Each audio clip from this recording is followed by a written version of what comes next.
अगर कोई कुंवारा भी मरा है तो उसकी मुक्ति हो जाती है, मोक्ष हो जाता है। केवल कुंवारी अवस्था में मरे हुए जीव, इसीलिए आपसे कहते हैं, ये दुनिया के लोग कहते हैं पुलिस वालों ने गाड़ी इतनी दूर रुका दी, पुलिस वालों ने गाड़ी वहां छोड़ दी। कभी अच्छा सोचो और कभी अच्छा सोचकर अच्छा विचार करो कि इतनी दूर गाड़ी खड़ी करने का क्या कारण था। हो सकता है इतनी दूर चलने में जितने लोग आपका दर्शन करेंगे, आपके शरीर से कथा सुनकर जाने के बाद जितनी तरंगे निकलेंगी, वो तरंगों से ना जाने कितने मरे होंगे, उनका कल्याण हो जाएगा। अच्छा भी तो विचार करो, अच्छा भी तो सोचो थोड़ा सा कि कुछ तो उसमें अच्छा होगा जो हमारी जिंदगी को संवारने वाला होगा, सुधारने वाला होगा।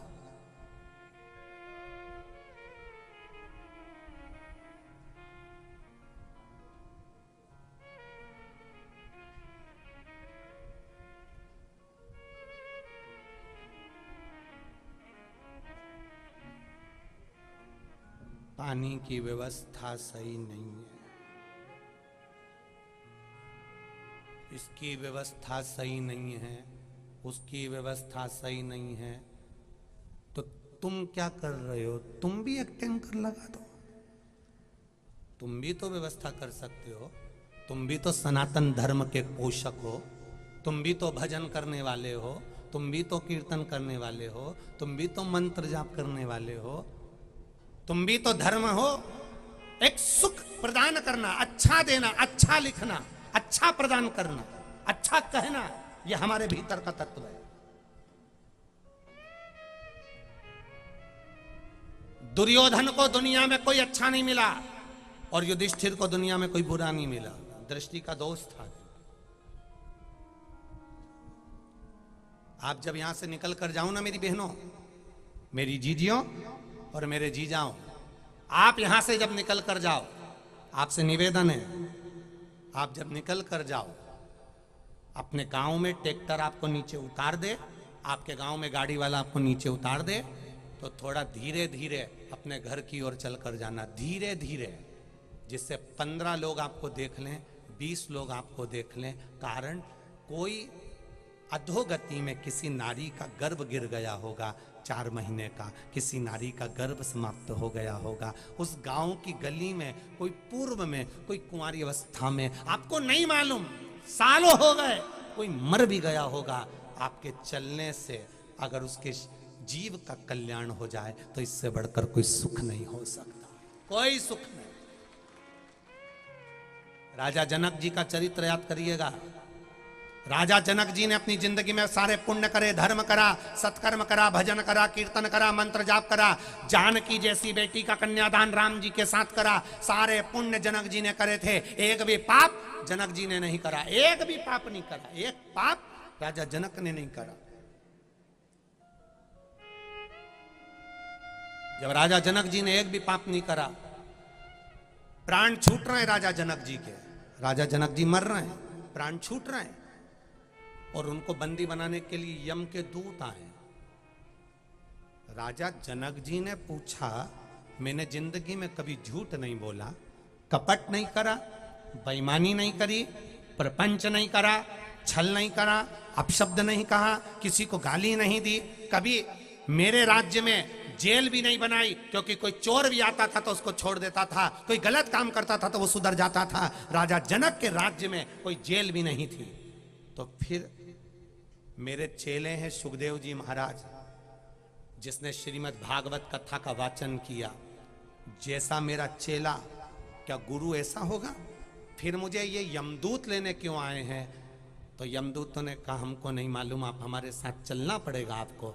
यमदूत राजा जनक जी को लेकर जब चले तो राजा जनक जी ने राजा धर्मराज से पूछा कि मैंने कौन सा पाप करा जो मुझे बैकुंठ की जगह नरक के रास्ते से लाया जा रहा है।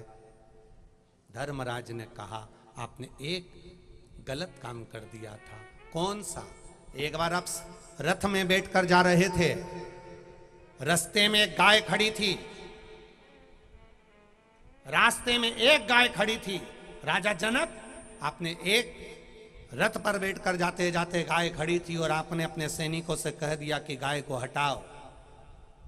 गाय को जाना इधर था, सैनिकों ने भगा उधर दिया, रास्ता चेंज कर दिया। इसलिए तुम्हें भी जाना था बैकुंठ में, तुम्हारा रास्ता चेंज हो गया, तुम्हें नरक से जाना पड़ा।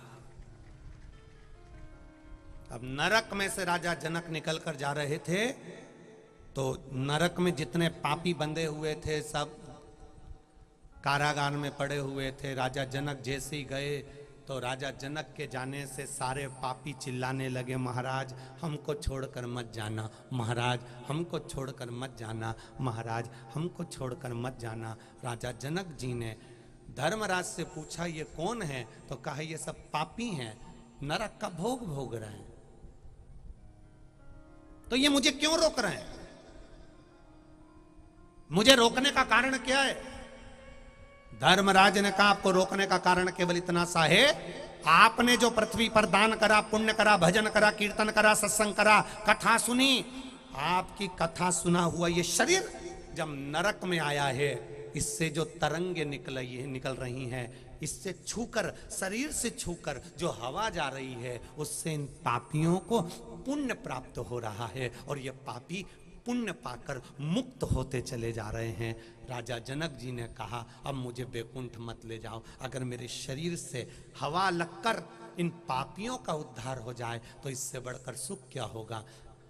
देवताओं ने हाथ जोड़ लिए राजा जनक जी के, आपके जैसा पुण्य वाला कोई नहीं होगा। तो मेरी जीजियों, आपके शरीर से हवा लगकर अगर कोई पापी का भी कल्याण हो जाए ना, तो समझना कि दुनिया की सबसे बड़ी पुण्यात्मा आप हो।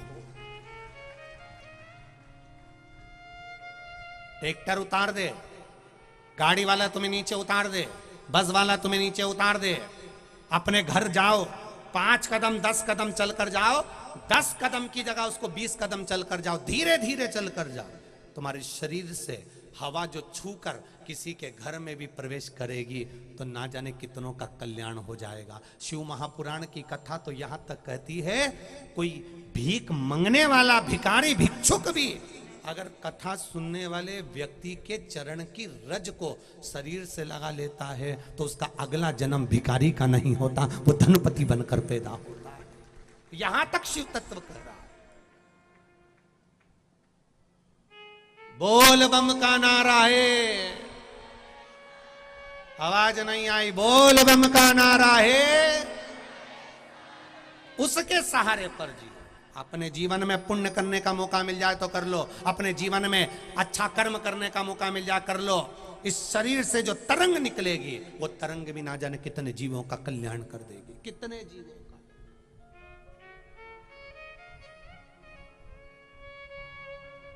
कितने जीवों का कल्याण।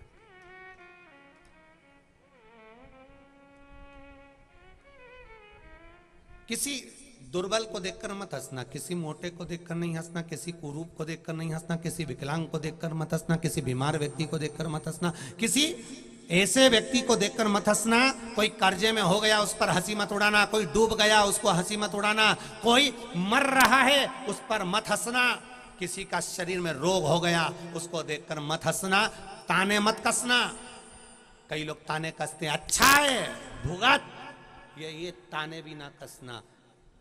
कब समय और मनुष्य का जीवन कब पलटी खा जाए कोई भरोसा नहीं है। उसके यहाँ देर होती है, अंधेर नहीं होती, तुरंत पलट जाता है, तुरंत समय पलट गया, तुरंत।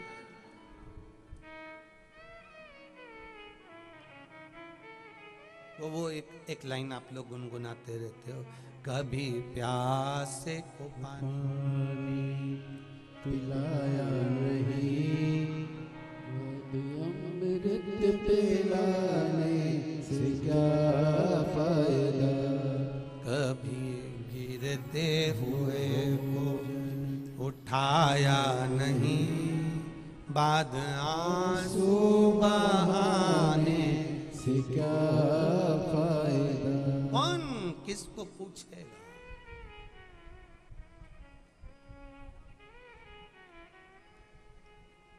जब तक तुम्हारा शरीर चले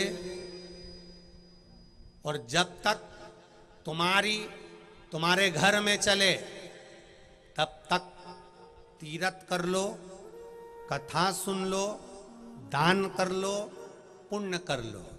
जिस दिन शरीर चलना बंद हो जाएगा, तीरथ नहीं जा पाओगे, शिव महापुराण की कथा में नहीं जा पाओगे, और जब तक तुम्हारी चल रही है तब तक दान पुण्य कर लो, क्योंकि जब तुम्हारी नहीं चलेगी और तुम्हारे बच्चों की चलेगी तब तुम दान भी नहीं कर पाओगे। शरीर चले तीरथ कर लो, तुम्हारी चले दान कर लो, फिर नहीं कर पाओगे। ये शरीर नहीं चलेगा तो गाड़ी इतनी दूर छोड़ दे तो तुम पैदल चल सकते हो इतना? अरे बोलो बोलो, जम के बोलो, नहीं चल सकते। आज पांव चल रहा है, शरीर चल रहा है तो कथा में बैठे हो। शरीर चले और तुम्हारे घर में चले तब तक तीरथ करो, शरीर चले और तुम्हारे घर में चले अब तक दान पुण्य सत्कर्म भजन करो। दोनों चलना बंद हो जाएगा तब बच्चों का राज्य आ जाएगा, तब किसी को बहन बेटी हो, नाते रिश्ते हो, कुटुंब कबीला हो, पंडित ब्राह्मण गुरुजन साधुजन संतजन कोई भी होगा, देने का मन करेगा तो भी नहीं दे पाओगे। इसलिए जब तक ये शरीर चल रहा है खूब कथा सुन लो, तीरथ कर लो, कथा में चले जाओ, भजन में चले जाओ, और जिस दिन शरीर नहीं चलेगा फिर तो पलंग और कुर्सी और घर भला।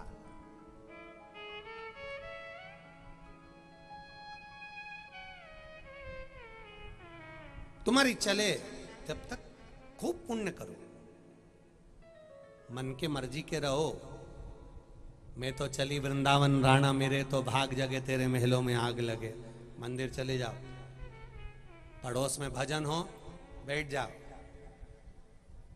तुम्हें कुछ नहीं आए ना तो भी भजन में बैठ जाओ, वो गाएंगे तो अपन सुनेंगे, थोड़ा बहुत तो मुंह से बोल देंगे, तांबा का अंडा तातो धरो नीनाय भोला नीला के। हमारे यहाँ पहले बुजुर्ग माताएं थी, सीहोर में बड़ी सुंदर गाती थी महाराज। वो भी बस एक भजन गाती थी तो 20 मिनट निकालती थी एक भजन। सीरी सात नारायण मारा दाचिरोंजी को भोग सीरी मेवा को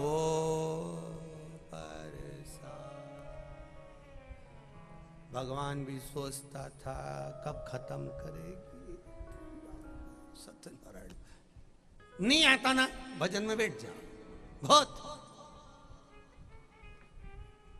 एक बहरा व्यक्ति सुनाई नहीं दे उसको, पूरा बहरा, मशीन से भी सुनाई नहीं दे, और कथा में सबसे आगे जाके बैठे और महाराज कथा के और मुंडी हिलाए।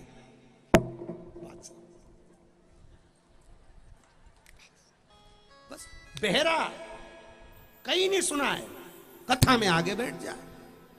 अब पंडित जी को भी नहीं मालूम कि ये बहरा, अब वो तो बहुत जोरदार हाथ हिलाए तो पंडित जी को भी लगे कथा इसी को समझ में आ रही है।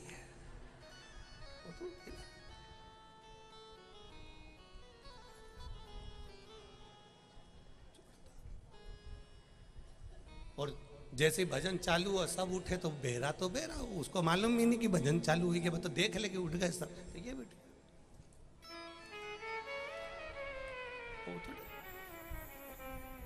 और नाच नचा के फिर बैठ गया, और फिर कथा चालू, और महाराज जी बस मुस्कुरा के कुछ कहते। अब 3 दिन कथा के निकल गए।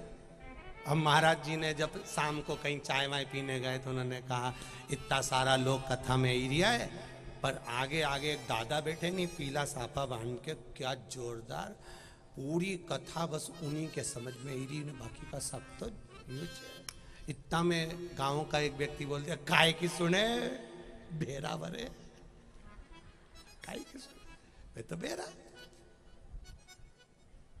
अब के बेरा, हाँ कि कहाँ रहे वे, कि वो यहीं रहता है, तो क्या उसके घर चले क्या अपन, कि चलो ऐसा हो ही नहीं सके कि बेहरा इतना हाथ हिलाए, नाचे भी जोरदार रुमाल से।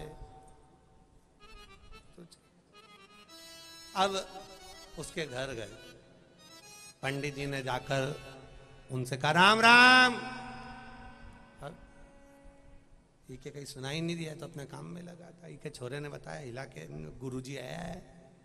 उन्हें उठ के धोख लगाई, महाराज जी बैठो। छोरा से पूछा इनके सुनाई नहीं दे क्या?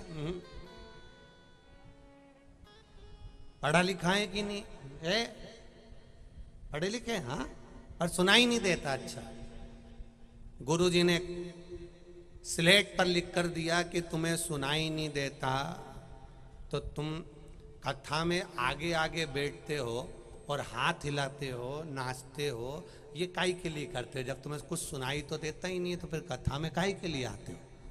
तो उसने पढ़ा और पढ़कर जो जवाब दिया वास्तवता है, ऐसा जवाब कोई गांव का साधारण व्यक्ति नहीं दे सकता। उसने कहा कुछ नहीं, मैं कथा में आकर बैठता हूँ, मेरा बेटा मुझे कथा तक लाकर छोड़ता है, वापिस लेने के लिए आता है, कम से कम कथा के दरवाजे तक मेरा छोरा मेरे कारण पहुंच तो जाता है, उसका पुण्य मिल जाएगा, बस बहुत है।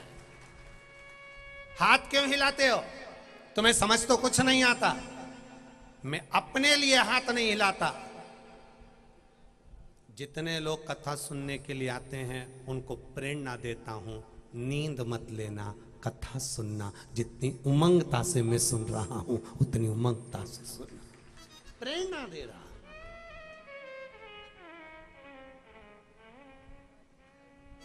किन्नरों की सृष्टि उत्पन्न कर दी। वो किन्नरों की सृष्टि किस काम की?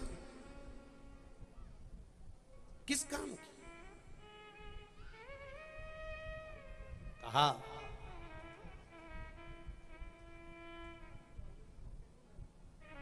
तुम हंसे हो नारायण, भगवान विष्णु को भी कृष्ण अवतार में किन्नर बनना पड़ा था।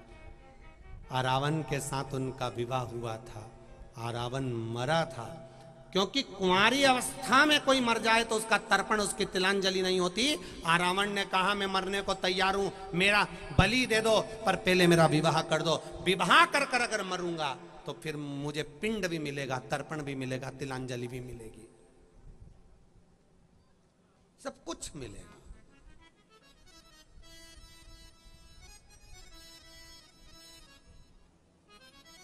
ये बैसाख का महीना चल रहा है। बैसाख के महीने में मिट्टी के पात्र में जल रखा जाता है और मिट्टी के पात्र का जल शिव जी को समर्पित किया जाता है। बैसाख चरित्र स्कंद पुराण में उठाकर पढ़ना कि आखिर मिट्टी के पात्र का जल बैसाख के महीने में शंकर को क्यों चढ़ाया जाता है।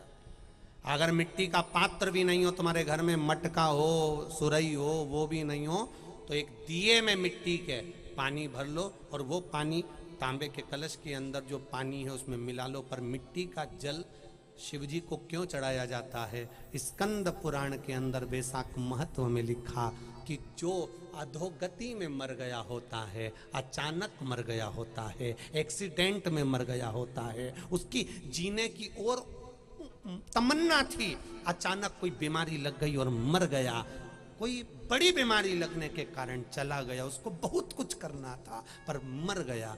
उसके लिए बैसाख महीने में शंकर भगवान को जब हम मिट्टी के पात्र का जल समर्पित करते हैं तो वो जीव तड़पता नहीं है, कहीं भटकता नहीं है। उसको गया में पितरों में मिलाया कि नहीं मिलाया, बद्र विशाल में ब्रह्म का पाली करी कि नहीं करी, कभी पिंडदान, कभी तर्पण, तिलांजलि हुई कि नहीं हुई, पर मिट्टी के पात्र का जल बैसाख महीने में शिव जी को चढ़ाया जाता है तो वो जीव कहीं पर भी हो उसकी मुक्ति हो जाती है, उसका मोक्ष हो जाता है। भले एक दिए, अगर आपके पास मिट्टी का मटका नहीं है, आपके पास मटका नहीं, सुराई नहीं, मटकी नहीं, मिट्टी का कोई पात्र नहीं, कोई तारवा नहीं, तो आप दिए के अंदर भी जल भरकर उसको तांबे के लोटे में मिलाकर शिव जी को चढ़ा सकते हो।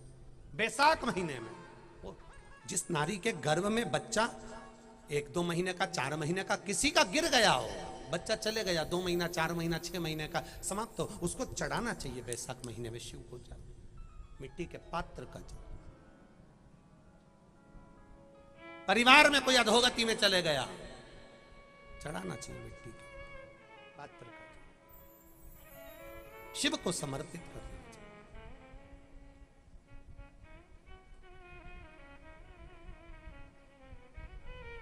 उसका एक सुख, उसका एक आनंद दूसरा ही है। और प्रयास करना कभी कहीं कोई एकांतेश्वर महादेव मिल जाए। मेरा देपालपुर की माताओं से निवेदन है, एकांतेश्वर महादेव, कोई एकांत में शिव जी मिल जाए। एकांतेश्वर महादेव का महत्व शिव महापुराण में, स्कंद पुराण में, लिंग पुराण में, कुर्म पुराण में, ब्रह्म विवर्त पुराण में बहुत करा गया। एकांतेश्वर महादेव होते कैसे हैं, उनका स्वरूप कैसा होता है, उनके नंदी की आकृति कैसी होती है, अशोक सुंदरी का स्थान कैसा होता है, ये जो कथा 25 अप्रैल से भिलाई में जो प्रारंभ होगी, दोपहर में 2 बजे से 5 बजे तक आस्था चैनल पर आएगी, उस कथा का नाम रहेगा एकांतेश्वर महादेव, शिव महापुराण की कथा। हम उसमें जानेंगे कि एकांतेश्वर महादेव का महत्व क्या है। अचानक अगर रोग बढ़ गया, अचानक अटैक आ गया, शुगर बीपी कुछ भी गड़बड़ हो गया, तो हम एकांत वाले शिव मंदिर में क्यों जाएं, उसका महत्व क्या है। एकांतेश्वर महादेव का भिलाई की उस कथा का नाम रहेगा एकांतेश्वर महादेव शिव महापुराण कथा। शिव के महत्व को जानना।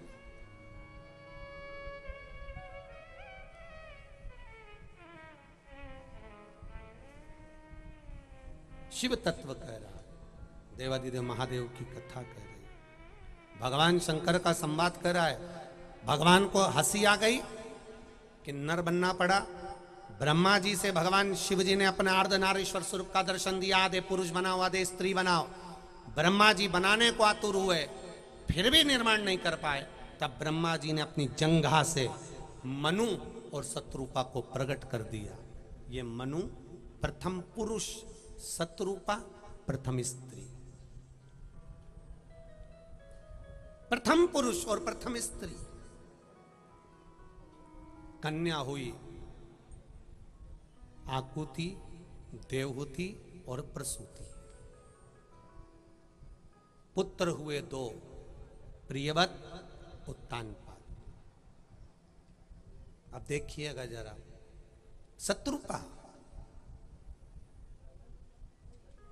जिसके घर में आकुति कन्या का जन्म हो गया, देवहूति कन्या का जन्म हो गया,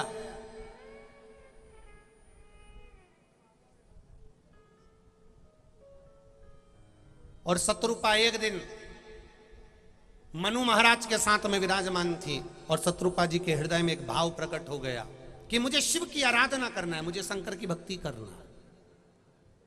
शायद दुनिया का पहला संवाद होगा शिव महापुराण का, इस कथा का स्मरण करना दुनिया का पहला संवाद होगा जिसका आप स्मरण करेंगे कि कितनी विचित्र माता प्रसूति का तप होगा, कितना विचित्र मां प्रसूति का तप होगा कि गर्भ किसी और का था और निकल कर प्रसूति के गर्भ में आ जाना। यह कितना प्रबल बात होगा, कितनी प्रबल।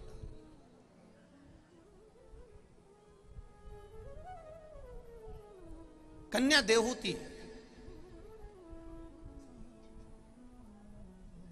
का जन्म, कन्या देवहूति आकुति का जन्म हो गया। प्रसूति तीसरे नंबर पर। बड़े बड़े अभी मनु और शत्रुपा दोनों बैठे हैं। शत्रुपा जी ने अपने पति मनु से कहा, प्रभु मेरा मन है मैं शिव की आराधना करूं, भगवान शंकर का भजन करूं, क्या करना चाहती हो। बस जिन भोलेनाथ जी ने ब्रह्मा जी को दर्शन दिया, जिन भोलेनाथ जी ने भगवान नारायण को दर्शन दिया, जिन ब्रह्मा जी ने भोलेनाथ ने दर्शन देकर ब्रह्मा जी से सृष्टि की रचना कराई, जिन भोलेनाथ ने दर्शन देकर भगवान विष्णु को सृष्टि का संचार करने का कहा, उन भोलेनाथ जी से मुझे भी दर्शन करना है। मांगने का उद्देश्य नहीं है, केवल उनके दर्शन का उद्देश्य है, केवल दर्शन का उद्देश्य। और कुछ नहीं।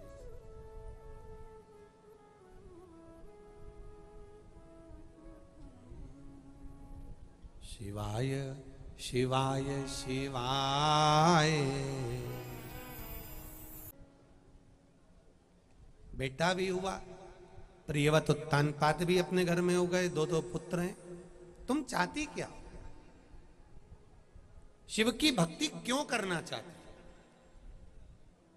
कोई तुमसे कहे कथा में क्यों जा रही हो, क्या चाहती हो कथा में जाकर, कह देना चाहना मूल्य नहीं है कि मैं कुछ चाहूं, कि मुझे कुछ चाहिए। ना ना ना, मैं तो बस शिव जी का भजन करूंगी तो ये विश्वास है मेरा कि मेरा बाबा मेरा संग मेरी दुख की घड़ी में कदम से कदम मिलाकर चलेगा, ये निश्चित है। एक पत्र आया है, देखिए।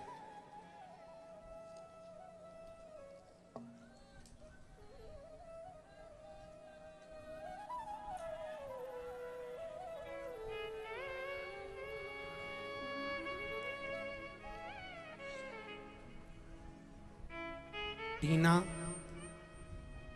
आशीष पवार, टीना आशीष परमार इंदौर से आई हो, कहीं बैठी हो तो हाथ हिलाइएगा। टीना आशीष परमार इंदौर, कहीं बैठी हो तो हाथ हिलाइएगा। दिख गई क्या? दिखे? अच्छा, उधर वाले में है क्या? ठीक है, जहां बैठी हो हाथ हिलाइएगा। टीना आशीष परमार, दोनों हाथ ऐसे हिला दीजिएगा एक बार। दिख गए हो, दिख गए हो, ठीक है ठीक है ठीक है। एक बार वापिस हिला दीजिए। हाँ ठीक है। इंदौर में रहने वाले हैं गुरुजी। मेरी मम्मी को 14 जनवरी में गले में छाले, आहार नली में गठान डॉक्टर ने बता दी। आहार नली में गठान है और छाले हैं, उसका ऑपरेशन करने का बोला गुरुदेव। साथ में डॉक्टर ने कहा कि बड़ी बीमारी का योग है, ये जो गठान निकलेगी ये जांच के लिए जाएगी। हमने 2 या 3 जगह और जांच करा ली, पर सभी जगह पर एक ही बात बताई कि ये बीमारी कुछ बड़ी है। गले में आहार नली में जो गठान है वो निकाल कर जांच के लिए जाएगी। गुरुदेव, पशुपति व्रत करने का संकल्प ले लिया घर के लोगों ने। मेरी सहेली के कहने पर जब पशुपतिनाथ का व्रत करने का मन में संकल्प लिया और व्रत करना प्रारंभ करा, सीहोर जाकर रुद्राक्ष लाए, रुद्राक्ष को पानी में गलाते, शिव जी को चढ़ाते और चढ़ाकर वो जल मम्मी को देना प्रारंभ करा। फिर वापिस उनकी जांच प्रारंभ हुई और बाबा की कृपा ऐसी हुई कि बिना ऑपरेशन के छाला भी चले गया और गठान भी गल गई। ये शिव तत्व है बाबा। बैठिए बहन, हर हर महादेव, बैठ जाओ। शिव तत्व की प्राप्ति इसी को कहते। एक पत्र और बड़ा सुंदर आया। मेरा नाम उर्मिला त्रिवेदी है, मेरा मोबाइल नंबर ये है। मैं पीतमपुर से आई हूँ। कहीं बैठी हूँ उर्मिला त्रिवेदी, आप ही हैं? दोनों हाथ ऐसे हिला दो, वापिस हिला दीजिए एक बार। मेरा नाम उर्मिला त्रिवेदी है, मेरा मोबाइल नंबर ये है। मैं पीतमपुर से आई हूँ। मैं 2 वर्षों से शिव महापुराण की कथा सुन रही हूँ। मेरा बेटा कार्तिक त्रिवेदी 4 वर्ष से नौकरी के लिए भटक रहा था, लेकिन उसकी नौकरी नहीं लगी थी। कई जगह अप्लाई करा पर कहीं नहीं लगा। हम खुद प्रीतमपुर के निवासी हैं, पर कोई कंपनी में जॉब नहीं मिला। बेटा हमेशा कहता था, माँ तू इतनी शिव जी की पूजन करती, आराधना करती, शंकर जी की आराधना में लगी रहती है, भोलेनाथ सब कुछ कर सकते हैं तो विदेश की नौकरी भी तो दे सकते हैं। मुख से निकल गया वो सब कर सकता है। मैं भी 7 अप्रैल 2022 को सीहोर गई और बाबा से प्रार्थना कर कर आई। बाबा 7 अप्रैल 2022 को मैंने निवेदन करा कि बाबा कंकर शंकर की धरा है कुबेरेश्वर धाम, अगर आप सबकी सुनते हो तो मेरे बेटे का मन की तमन्ना है कि विदेश में नौकरी लगे, आप कृपा करना। गुरुदेव 4 अक्टूबर 2022 को 1 लोटा जल शिवजी को चढ़ाना आरंभ किया और बाबा की कृपा से मेरे बेटे की अफ्रीका में नौकरी लग गई और बाबा की कृपा से नाइजीरिया में वो नौकरी कर रहा है। इसलिए मैंने संकल्प लिया था कि मैं एक पंडाल में बैठकर कथा सुनूंगी, इसलिए 7 दिन के लिए यहाँ कथा सुनने के लिए आई हूँ। हर हर महादेव। बैठिए बहन। हर हर महादेव। श्री शिवाय। शिव तत्व को पहचाने, भगवान शंकर की तत्व को पहचानने का प्रयास करें।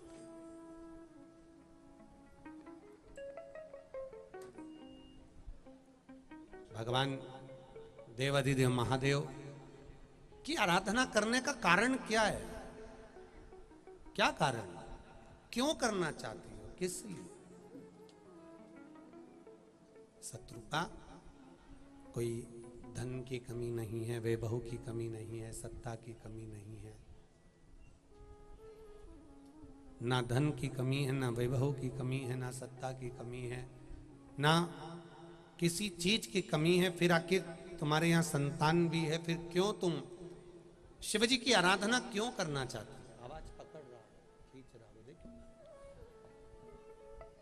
फिर तुम शिवजी की आराधना क्यों करना चाहती हो? किस लिए? शत्रुपा जी ने कहा अपने पति मनु से,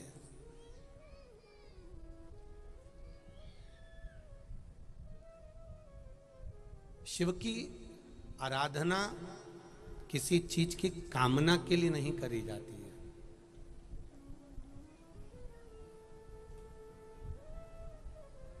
अगर मन में कोई कामना हो, शंकर जी की आराधना करो, वो बात दूसरी है, पर जरूरी नहीं कि आप कामना कर कर शिव की आराधना करें। निष्कपट भाव से, बिना कुछ मांगे भी,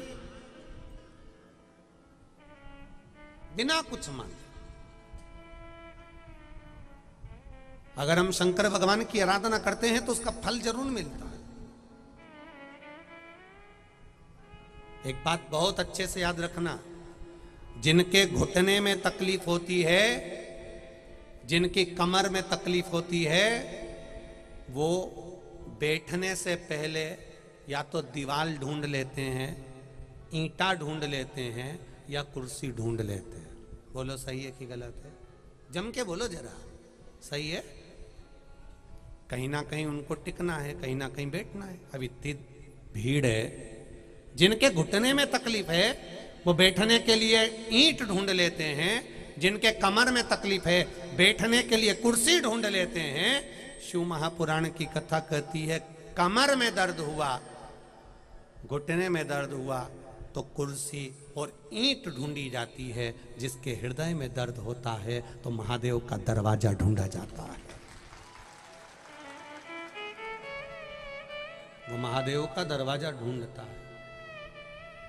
दिल दुखे, हृदय में अगर कोई ठेस पहुंचे, हृदय में अगर दुख है, हृदय में अगर तकलीफ है, हृदय में अगर कष्ट है, हृदय में अगर तकलीफ है, तो वो शिव का द्वार ढूंढता है, भगवान शंकर की चौखट ढूंढता है।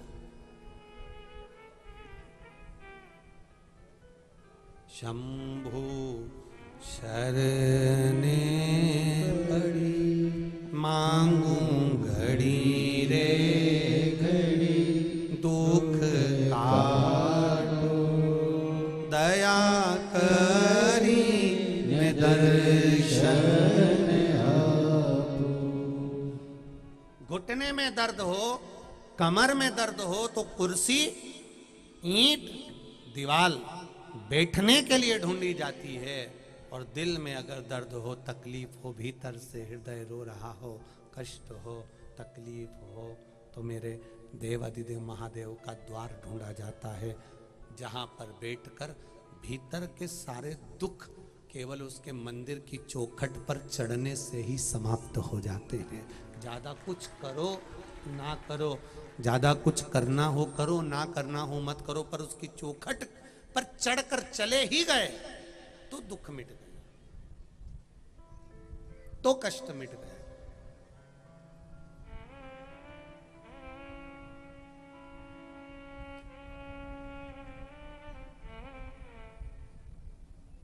सतुरपा जी कह रही हैं कि मांगने के लिए नहीं मैं भजन कर रही हूं शिव जी का।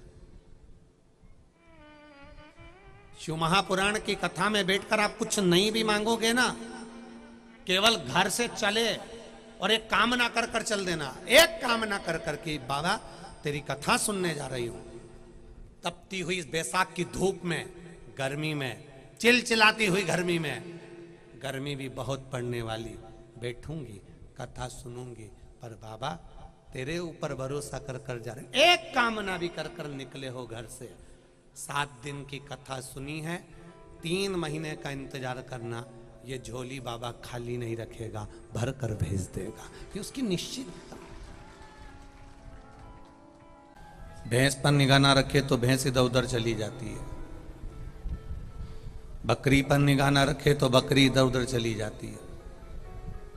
फिर वो हाथ में एक डंडा रखता है, उस डंडे से फिर उसको मारता है और मार कर पीट कर संभाल कर फिर उसको वापिस सही जगह पर लेकर आता है।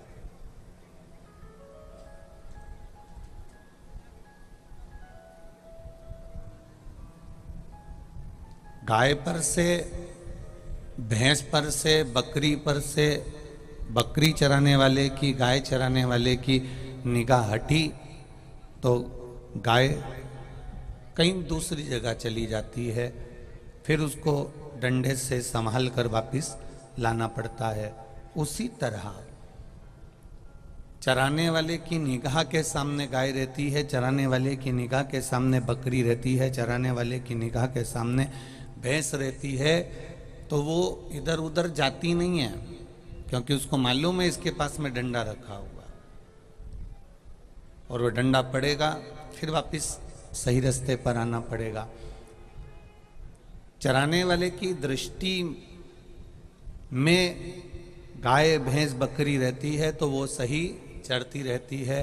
उसी तरह परमात्मा की दृष्टि में अपन रहते हैं तो संसार में सही चलते रहते हैं।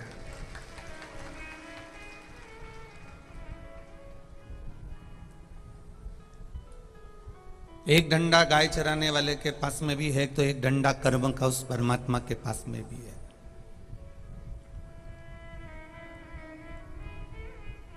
आप क्या सोचते हो कि कथा में आप पहुंचे हो? आपको लगता होगा कि कथा में मैं जा रही हूं, कथा सुनने में जा रही हूं। ऐसा नहीं होता। एक बहुत विचित्र सी एक कथा है। एक बकरी रोज एक सेठ जी की दुकान पर आ जाती और उनके सामान में, उनके जो किराने का सामान था, चना था, फूली थी, लाई थी, परमल थी, पोहा था, दाना था, उसमें मुंह मार देती। तो वो दुकान वाला बाहर निकल के बकरी को खूब मारता। बकरी फिर मुंह मार देती, वो फिर मारता, वो फिर मुंह मारती। जब भी उधर से निकल के जाती, उस रास्ते से निकल कर जाती, तो वो मुंह मार देती। तुमने अपने देपालपुर में भी देखा होगा, या जिस गांव में तुम रहती हो उस गांव में देखा होगा, कोई कोई बकरी जाते जाते हर किसी के ओटले पर बैठ जाती है, कोई कोई बकरी किसी के ओटले पर चढ़ जाती है, कोई कोई बकरी किसी के ओटले पर जाकर कोई सामान रखा रहता है, किसी की दुकान में घुस गई, किसी की दुकान में प्रवेश कर गई, कोई सामान रखा है उसको खा लिया।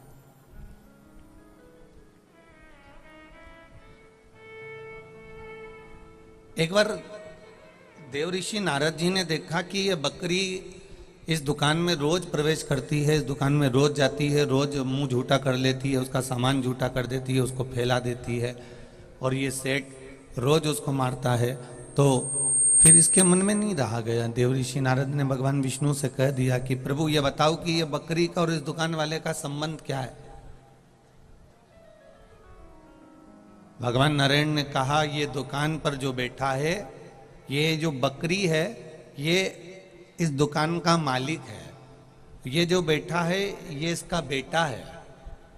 ये इसको पहचान नहीं पा रहा। इसकी आदत थी दुकान पर रोज जाना, इसलिए आज भी ये बकरी बनकर रोज दुकान पर जाता है, पर छोरा इसको नहीं पहचान पाता तो डंडे से मार भगाता। बकरी को दुकान याद है, इसलिए वो दुकान तक पहुंच रही है। शिव महापुराण की कथा में वही पहुंचता है जो शंकर भगवान से 83,99,999 योनि में जुड़ा हुआ होता है, वो मनुष्य की देह में शिव तत्व तक पहुंच पाता है। कितने पड़े देपालपुर में, और देपालपुर के आसपास के गांव में कितने पड़े हुए हैं, कितने लोग हैं पेड़ के नीचे बैठकर पत्ते बांट रहे होंगे, पान की दुकान पर खड़े होकर गप्पे मार रहे होंगे, कहीं बैठकर फालतू की बातें, निंदा, चुगली, बुराई कर रहे होंगे।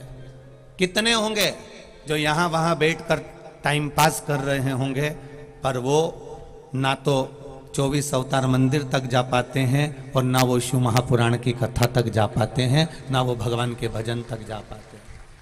क्यों? क्योंकि उनका पूर्व का जो जन्म निकला वो भगवान के भजन में निकला ही नहीं। शिव महापुराण की कथा में वही पहुंचता है जिसका पुराना पुण्य शंकर से जुड़ा हुआ हो, राम से जुड़ा हुआ हो, कृष्ण से जुड़ा हुआ, भगवान के भजन से जुड़ा हुआ, वो शिव पुराण तक पहुंचा। फिर अच्छे से समझ लो, जैसे हींग की डब्बी, हींग की डब्बी में हींग एक बार रख दो, उसके बाद उस डब्बी को कितना ही धो, कितना ही धो, कितना ही धो, आखिरी में उसमें हींग की गंध, बोलो आए कि नहीं आए? आती है ना। उस डब्बी को कितना भी धो लो, साबुन से धो, सर्फ से धो, चाहे फिनाइल से धो, तुम्हारी मर्जी पड़े उससे धो, पर उसमें हींग की बदबू, हींग की खुशबू आएगी जरूर। कितनी बार भी धो लो और उसकी हींग की खुशबू नहीं जाती। उसी तरह ये मनुष्य शरीर है जिसने पूर्व में शंकर जी का भजन करा होता है, वो शिव महापुराण की कथा तक जाता ही है, ये निश्चितता है। उसमें वो गंध समाई हुई है, उसमें वो हींग की गंध है, उसमें वो हींग की खुशबू है, उसमें वो हींग की बदबू है, वो छोड़ेगी नहीं। मान लो कथा तक नहीं भी पहुंचा ना, तो मोबाइल पर देख लेगा, टीवी पर देख लेगा, पर वो कथा बिना रह नहीं पाता। एक क्षण, एक पल, एक घड़ी वो हींग अपनी गंध दे ही देती है, वो हींग अपनी खुशबू दे ही देती है।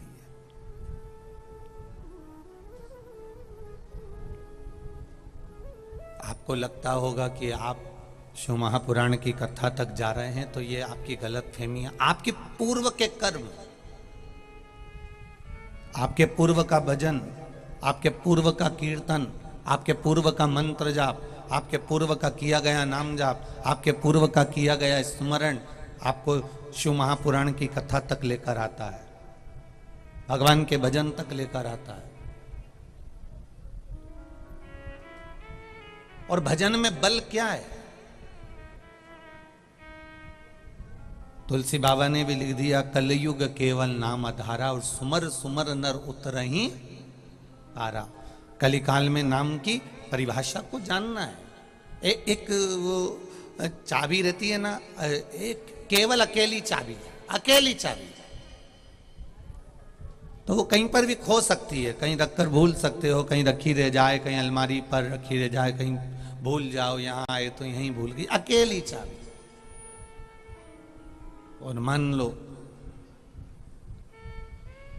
उस चाबी को, उसमें एक गोल छल्ला डाल दिया जाता है, उस चाबी में एक अलग से एक किरिंग डाल दिया जाता है, एक कोई गुच्छा डाल दिया जाता है, कोई धागा बांध दिया जाता है, कोई डोरी बांध दी जाती है, कोई नाड़ा बांध दिया जाता है, कोई मोली बांध दी जाती है। क्यों? क्योंकि उस चाबी में अगर वो कपड़ा बांध दिया, उस चाबी में चिंदी बांध दी, उस चाबी में अगर धागा बांध दिया, उस चाबी में अगर मौली बांध दी, उस चाबी में गुच्छा बांध दिया, या किरिंग बांध दिया, या कोई छल्ला उस चाबी में बांध दिया, तो वो फिर खोएगी नहीं, अपने पास में बंदी की बंदी रहेगी, पर्स में डली की डली रहेगी, मेरे पास छुपी की छुपी रहेगी, वो फिर कहीं खोती नहीं है। उसी तरह चाबी में अगर चिंदी बांध दी जाए, चाबी में धागा बांध दिया जाए तो वो चाबी खोती नहीं है। और जिसके हृदय में, जिसके गले में अगर रुद्राक्ष या तुलसी की माला बांध दी जाए तो वो संसार सागर में फिर खोता नहीं। सिंगल चाबी होगी अकेली तो कहीं पर भी खो सकती है, रख गए तो भूल जाओगे। उसमें चिंदी बांध दो, उसमें कपड़ा बांध दो, उसमें धागा बांध दो तो वो खूंटी पे टंगी रहेगी, कहीं आलिया में धरी रहेगी, कहीं कपड़ा के खूंटी पर वो टंगी हुई है। उसमें एक छोटा सा चिंदा, एक छोटी सी धागा, एक छोटी सी मौली, एक छोटा सा गुच्छा, एक छोटा सा किरिंग उसमें बांध दिया जाता है, जिससे वो चाबी बंदी रहे, और बंदी रहे तो कहीं टंगी रहे। उसी तरह हम अगर जब तक भगवान से लगे नहीं हैं, हम जब तक परमात्मा से लगे नहीं हैं, हम जब तक सत्संग से, संकीर्तन से, भजन से, कीर्तन से, मंत्र जाप से, स्मरण से लगे नहीं हैं, तब तक हम भी कहीं ना कहीं खो रहे हैं। काम में, लोभ में, आसक्ति में, वासना में, तृष्णा में, क्रोध में हम कहीं ना कहीं खो रहे हैं। और एक बार अगर हमने अपने इस चाबी में, इस मन रूपी चाबी में, इस हृदय रूपी चाबी में, शरीर रूपी चाबी में एक रुद्राक्ष लाकर डाल दिया, एक भगवान का भजन लाकर डाल दिया, राम नाम, कृष्ण नाम, शिव नाम ले जाकर छोड़ दिया, तो फिर ये चाबी खोने वाली नहीं, फिर ये खूंटी पर परमात्मा के चरणों में टंगी ही रहेगी, फिर ये खोने वाली नहीं।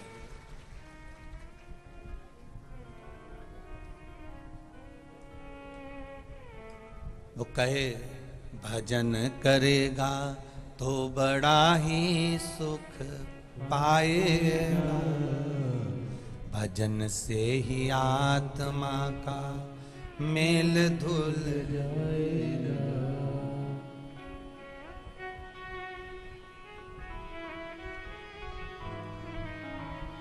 मुक्ति का कोई तू जतन कर ले, अरे थोड़ा थोड़ा प्रभु का भजन कर ले, अरे थोड़ा थोड़ा प्रभु का भजन कर ले। भजन करेगा तो बड़ा ही सुख पाएगा। अर्थात ये चाबी भजन में लग गई, भजन करेगा तो बड़ा ही सुख पाएगा, भजन से ही आत्मा का मेल धुल जाएगा।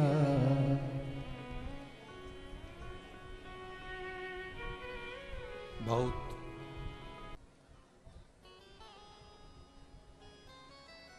शिव कथा कह रही है। बिंदुक नाम का ब्राह्मण गलत कर्म करने वाला जब मरा, प्राण छूटे तो प्रेत योनि में पड़ गया। धर्म पत्नी के कर्म कुछ अच्छे होंगे, चंचुला देवी के कोई पूर्व के कर्म अच्छे होंगे। इस जन्म के चंचुला के कर्म अच्छे नहीं थे। पति बिंदुक चोरी कर कर लाता था, उस धन का भोग करती थी, पर कभी दान नहीं करा, कभी पुण्य नहीं करा, कभी सत्कर्म नहीं करा, कभी किसी प्यासे को पानी नहीं पिलाया, कभी भूखे को भोजन नहीं कराया, कभी मुख से राम नाम कृष्ण नाम तो निकला ही नहीं, कभी मुख से शिव नाम तो निकला ही नहीं। मेरी जीजियों से निवेदन है, और जितने यहाँ जीजा बैठे हैं उनसे भी निवेदन है कि मनुष्य की देह मिली है तो प्रयास करना, सुबह उठो तो श्री शिवाय नमस्तुभ्यम, और रात्रि को सो तो श्री शिवाय नमस्तुभ्यम। इसका मतलब है, हे शंकर भगवान, हम आपके चरणों को नमन करते हैं, आपके चरणों को प्रणाम करते हैं, आपके चरणों की शरणागति में हम रहना चाहते हैं।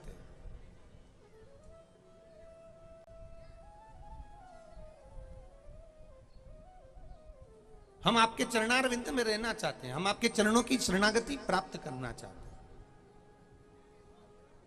करो शिव की भक्ति, करो राम की भक्ति, करो कृष्ण की भक्ति, करो नारायण की भक्ति।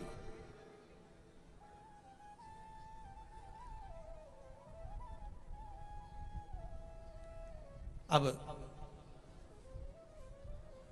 चंचुला देवी के अभी के पुण्य अच्छे नहीं थे, ना तो वो मंदिर कभी गई, ना कभी शिव जी पे एक लोटा जल चढ़ाया, ना कभी भजन किया, ना कभी कीर्तन किया, ना कभी मंत्र जाप किया।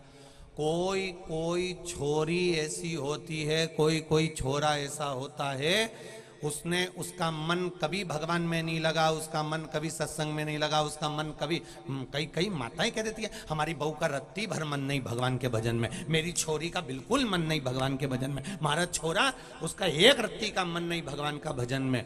कोई कोई छोरा छोरी ऐसा रहे जिनका मन भगवान में नहीं लगे, उनका मन केवल किटी पार्टी ने एंजॉय ने डिस्को ने खाओ पियो और नाली में खिसको, इसके सिवा उनका मन काय में लगे भी नहीं।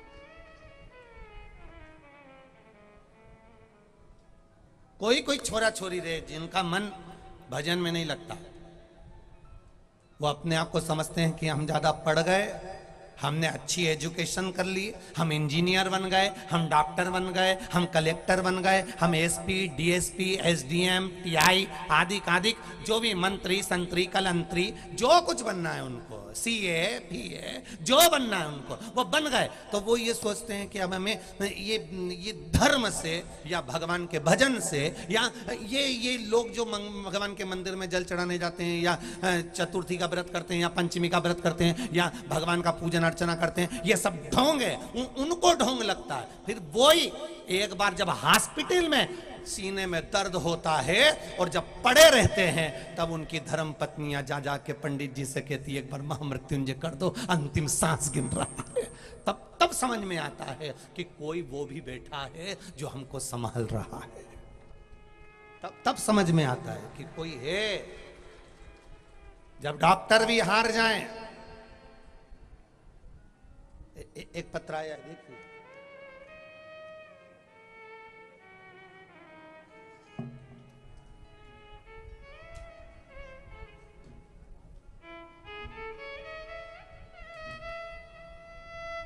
मैं सपना छोटू परमार इंदौर लाल बाग से आई हूं, कहीं बैठी हो तो हाथ हिलाइएगा। आप ही हैं? दोनों हाथ हिला दो एक बार ऐसे। श्री शिवाय नमस्तुभ्यम। मैं सपना छोटू परमार इंदौर लाल बाग से। गुरुजी, मेरे बेटे को 20 फरवरी 2023 को तेज बुखार आ गया, जिसके कारण वह खाना पीना सब बंद कर दिया। डॉक्टर साहब को दिखाया तो उन्होंने दवाइयां दे दी पर आराम नहीं लगा। बुखार 103 चढ़ गया। मेरा बेटा हल्के झटके लेने लगा और झटके कर करके बार बार जमीन पर गिरने लगा। हम बेबस हो गए और बर्फ के पानी से उसको नहलाने के बाद भी वही बुखार 103 चढ़ा रहा। डॉक्टर साहब को फोन पर बताया तो उन्होंने कहा इसको भर्ती कर दो जल्दी से। तब हमने उसी समय मेरे पति ने बाबा महाकाल के चरणों को दंडवत करते हुए पशुपतिनाथ व्रत करने का मन में संकल्प ले लिया और बाबा से विनती कर कर शिव मंदिर से कपड़ा गीला कर कर उसके सिर पर रखा। थोड़ा सा बुखार तो उतरा पर आराम नहीं लगा।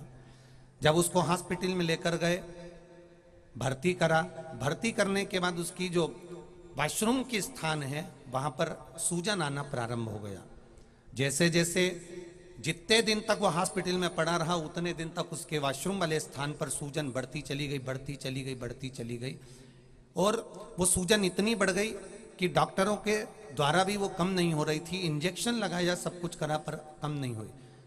उस स्पेशलिस्ट, बच्चे के स्पेशलिस्ट डॉक्टर को बुलाया गया और उनको दिखाया गया तो बताया कि इसका वॉशरूम के स्थान का जो हर्निया है वहां कुछ गांठ पड़ गई है और वो हर्निया इसका बेकार हो गया है, जिसके कारण बस इसका ऑपरेशन अभी की अभी करना पड़ेगा।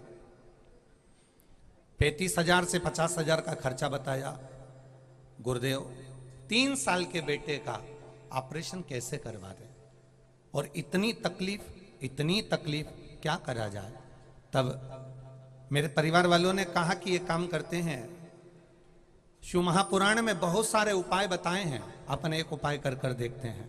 गुरुदेव शिव जी पर धतूरा रखकर जल चढ़ाने वाला उपाय आपने कथा में वर्णन किया था, वही उपाय करा और उस पानी को लेकर आए। वो पानी उसके शरीर पर पूरी दूर लगाना प्रारंभ करा। गुरुदेव आधा घंटा निकला, उसके बाद उसकी दूसरी जांच करने के लिए जा रहे थे तब दूसरी जांच में आया कि इसकी सूजन उतरना प्रारंभ हो गई, अब इसका ऑपरेशन की जरूरत नहीं है। इसलिए हम यहाँ इंदौर से प्रणाम करने के लिए आए हैं। बाबू बच्चा आया है क्या साथ में? थोड़ा ऊंचा कर दो उसको हल्का से। श्री शिवाय नमस्तुभ्यम। बैठ जाइए। हर हर महादेव। शिव तत्व किसको कहते? एक पत्र और देखिए।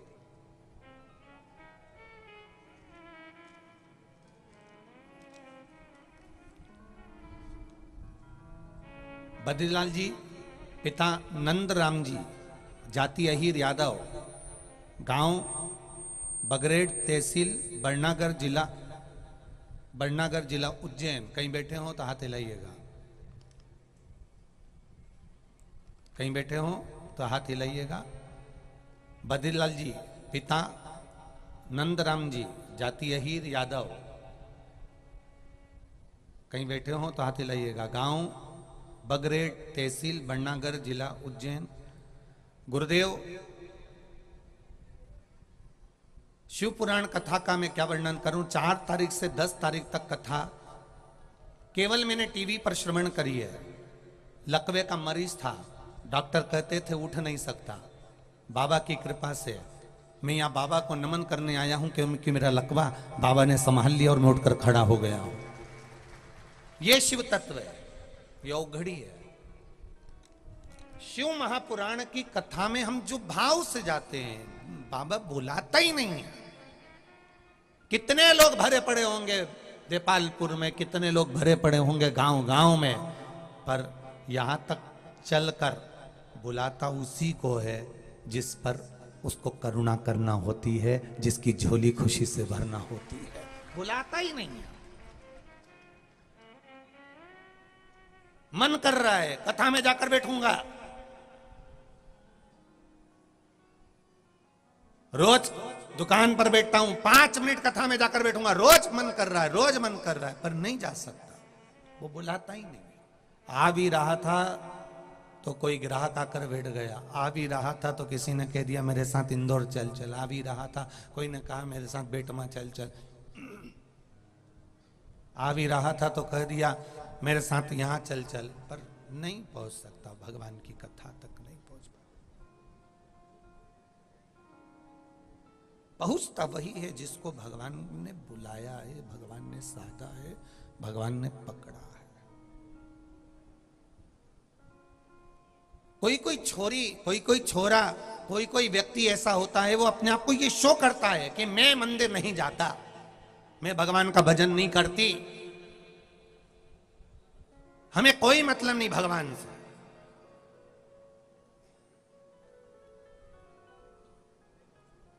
और फिर दूसरे धर्म में जरा सा किसी ने, दूसरे धर्म के व्यक्ति ने कह दिया सिर पे कपड़ा रखो, तो इतनी सादगी से कपड़ा रखेगी कि इसके बराबर दुनिया में कोई ढोंगनी नहीं होगी।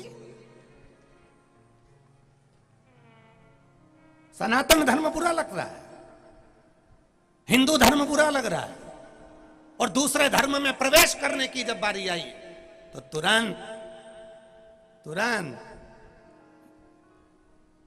हम नहीं मानते भगवान को, हम नहीं मानते इसको, हम नहीं मानते उसको, हम एजुकेटेड व्यक्ति हैं, तो एजुकेटेड ऊपर नहीं जाए।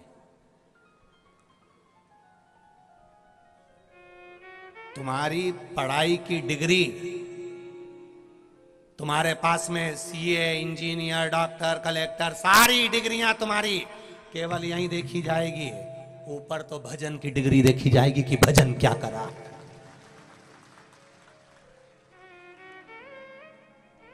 ये यहीं की डिग्री है, और थोड़े समय की, 60 साल के बाद ये डिग्री भी किसी काम की नहीं। कुर्सी है तब तक जी सर, जी सर, जी सर, और जैसे ही डिग्री समाप्त तो खुद का छोरा भी एक गिलास पानी नहीं देगा। कहेगा बेटा पानी ला दे, वो मोटरसाइकिल चालू करके दूसरे को बिठा के घर चला, वो कोई पानी दे। अभी तो आसपास में 4 काम वाले लगे हुए हैं, 4, मेरे पीछे यह काम कर रहा है, मेरे पीछे वो काम कर रहा है, जरा सा बस लिख के दिया काम करना पड़ेगा वरना ट्रांसफर कर दूं। काम करे काम करे काम करे काम करे, और घर जाए तो लुगाई कह दे कि पानी की बाल्टी धरो तो बाथरूम में धरे। क्यों अकड़ा फिरे रे?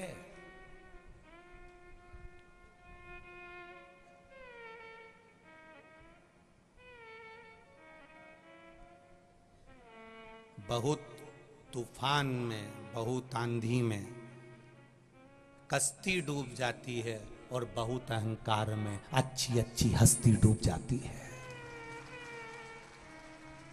किस अहम में जी रहे हैं हम? किस अहंकार में हम जीने का प्रयास कर रहे हैं? कोई कहता है ये मंदिर, वो चंचुला देवी मंदिर नहीं जाती थी। चंचुला देवी कभी शिव जी का भजन नहीं करती थी। चंचुला देवी कभी भगवान का गुणगान नहीं करती थी। चंचुला देवी कभी भगवान का भजन नहीं करती थी। कभी नहीं करा उसने भजन, कभी नहीं करा उसने स्मरण, कभी नहीं। तो किसी ने पूछा, ना तो ये मंदिर गई, ना भजन करा, ना कीर्तन करा, ना मंत्र जाप करा, ना स्मरण करा, ना कीर्तन करा, फिर भी इसके घर में कोई कमी नहीं। गाड़ी है, बंगला है, जमीन है, जायदाद है, दौलत है, सत्ता है। कोई छोरी भगवान का भजन भी नहीं करे, कोई बहु मंदिर भी नहीं जाए तो भी इतना अच्छा ससुराल मिल जाए, इतना अच्छा घर मिल जाए, न गाड़ी, न बंगला, न पति, न जमीन, न जायदाद, सब अच्छा मिला। कारण क्या है? शिव महापुराण कहती है ये आज का कारण नहीं, ये पूर्व में जो तुमने पुण्य करा था वो आज मिल गया। आज कर कर जाओगे फिर मिलेगा, नहीं कर कर गए तो यही देपालपुर में कटोरा लेके चौराहे पर खड़े मिल जाओगे। पुण्य की पूंजी बढ़ाई, पुण्य की पूंजी।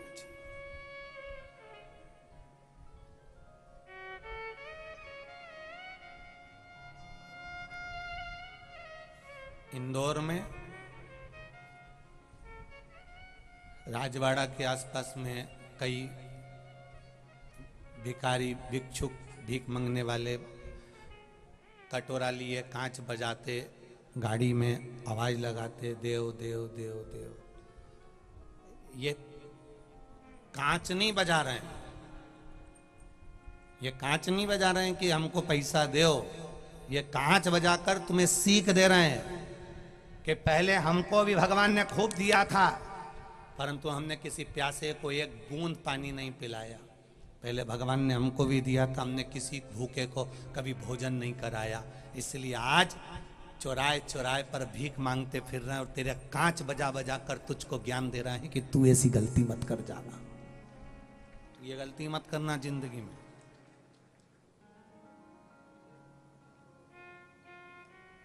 जीवन में ये गलती कभी मत करना। क्यों आया बैसाख का महीना?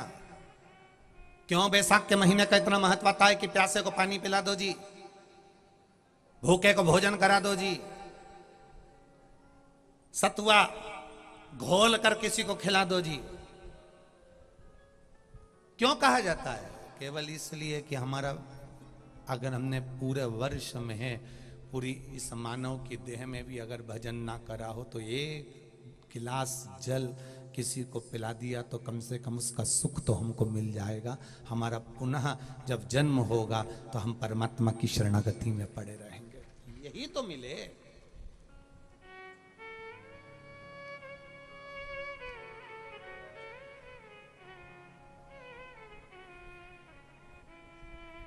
भजन किया, स्मरण किया, संकीर्तन किया। चंचुला देवी कभी पति कमाकर लेकर आया, पति ने इतना धन लेकर आया, खूब संपदा लेकर आया, खूब धन चुरा चुरा कर लाकर बिंदु ने दिया, पर चंचुला देवी ने उसको सत्कर्म में नहीं लगाया। लगाया जहां लगाना था वहां लगाया, पर सत्कर्म में कभी नहीं लगाया। जिसका धन सही जगह पर नहीं लगता उसका धन मदिरा में लगता है। जिसका धन सही जगह नहीं लगता उसका धन फिर डॉक्टर में लगना प्रारंभ होता है। जिसका धन सही जगह नहीं लगता फिर उसका धन थाने में लगना प्रारंभ होता है। जिसका धन सही जगह नहीं लगता उसका धन फिर अदालत में लगना प्रारंभ होता है। जिसका धन सही जगह नहीं लगता फिर उसका धन उसके शरीर पर ही खर्च करना पड़ता है उसको ठीक करने के।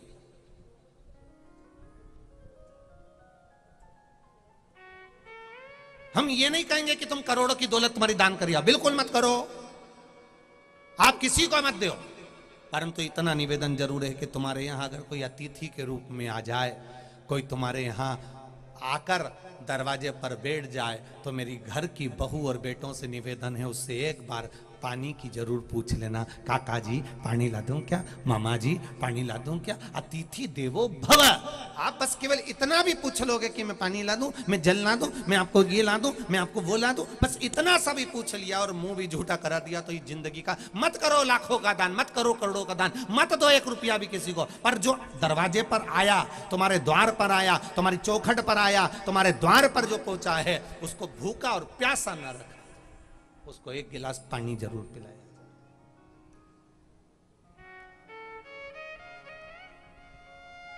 भजन करो, स्मरण करो, बेभूता धन की नहीं है साहब, यहां कहीं नहीं लिखा, किसी पुराण में एक जगह पर भी वेद व्यास जी ने नहीं लिखा कि यहाँ करोड़ों का दान करना, कि संपदा करना, कि तुम दौलत बनाना, कि धन देना, कि सत्ता देना, कि वैभव देना। वेद व्यास जी ने पूरी पुराणों में एक चीज जरूर लिखी है कि कहीं अगर पानी नहीं हो तो कहीं कुआं खुदवा देना, कहीं अगर फुलवारी ना हो तो फूल का बगीचा लगा देना, कहीं फल वाले वृक्ष ना हो तो फल वाले वृक्ष लगा देना, कहीं अगर धूप पड़ रही हो तो उनको ठहरने के लिए कहीं छांव करा देना। ये वेद व्यास जी ने नहीं लिखा कि यहां पर तुम्हें इतना धन देना है या दौलत देना है, सत्ता देना है, वैभव देना है, पैसा देना है, ये वेद व्यास जी नहीं लिख रहा है। वेद व्यास जी लिख रहे हैं कि किसी प्यासे को पानी पिला दो, किसी भूखे को भोजन करा दो, इससे बढ़कर कोई सुख नहीं संसार का।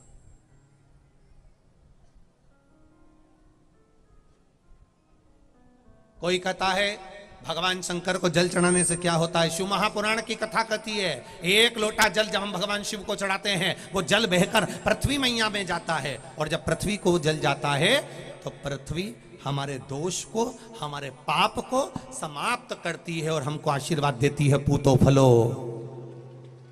पृथ्वी हमको आशीर्वाद देती है, भूमि वसुंधरा हमको आशीर्वाद देती है कि पूतो फलो।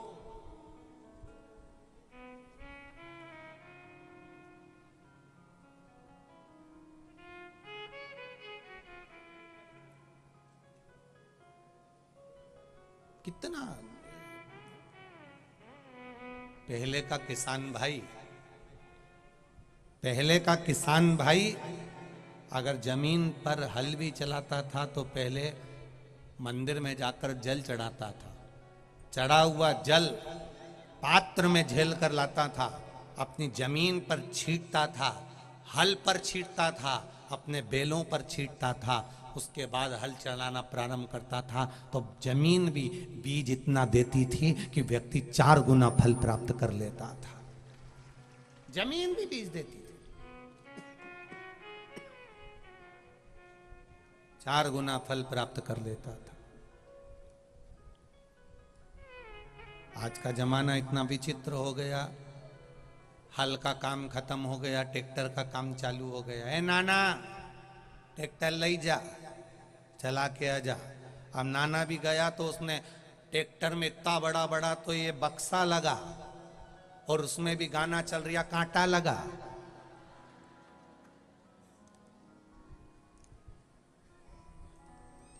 झूठ बोल रहे क्या, सत्य बताना हुआ सही है कि गलत है। जितनी जगह ये यहाँ कथा हो रही है ना, यहाँ पर भी फसल बोए, जब ट्रैक्टर चले तो इतना आवाज ट्रैक्टर भुड़ भुड़ करे, और गाना दूसरा वो रोड पे चल रही है, मही सुनाई देने, कांटा लगा, मही सुनाई दे। एक ट्रैक्टर में भजन नहीं बजे, एक ट्रैक्टर में भी चलाने वाला भी बस गाना लगाए, कांटा लगा, कांटा लगा, कांटा लगा। तो भूमि मैया ने भी फसल दी तो उनने भी तुमको कांटा लगा। उन्हें भी कह दिया बीज तो खड़ा होगा, फसल तैयार होगी, बोते बोते भोजन करते करते भजन करोगे तो अन्न जो अंदर गया है वो भी आपको पुण्यमय बना देगा। भोजन बनाते बनाते भजन करोगे तो रोटी सब्जी भी तुमको पुण्य दे जाएगी। जमीन बोते हुए, जमीन में बीज डालते समय, जमीन में हल चलाते समय भजन करोगे तो जमीन भी फल दे देगी। और मालूम पड़ा तुमने कांटा लगा और स्पीकर चल रहा, ट्रैक्टर चल रहा, और चलते चलते चलते चलते जमीन में तुमने बीज तो बो दिया, अब उसके बाद में तुमने बोला कांटा लगा, अब उसने भी कहा तू फसल बो दे, बीज तैयार कर दे, फसल भी अच्छी आई, दिख भी रही है, हरी भरी है, और जो काटने का समय आया ना ऊपर से जो टपकाया सब अब रोता फिरे, कांटा लगा।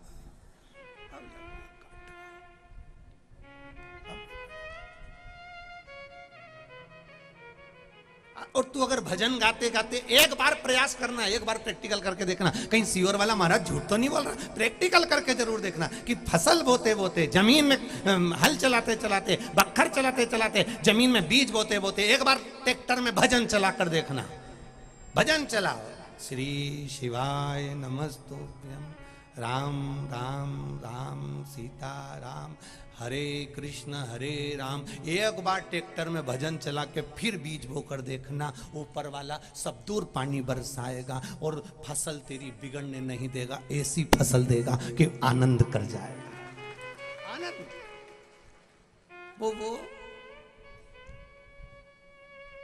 महाराष्ट्र की संत कंडे बनाती भजन करते करते, कंडा बना रही है भजन करते करते, रख दिया। पड़ोसी बड़ा जलता था। अच्छा, जलने वालों की भी बड़ी विचित्र बात है, वो संतों से भी जलते हैं। अब इनसे जलकर क्या करोगे संतों से, पर उससे भी जला। ये कंडा बना के रखी, इसने पूरे कंडे की चोरी कर ली। सन्यासन ने पहुंचकर महाराज जी से कहा, महाराज जी मेरे कंडे चोरी चले गए। राजा ने पूछा तुम्हें किसी पर शंका है? महाराज जी अब मैं क्या कहूं, मैंने खुद कंडे चुराते हुए देखा है, मेरा पड़ोसी ले गया कंडे। अब पड़ोसी भी अच्छा सेठ था, उसको कंडे की क्या जरूरत तुम्हारे पड़ोसी को, वो तो अच्छा नगर का सेठ है। पड़ोसी को बुलाया, सेठ जी तुमने कंडे चुराए?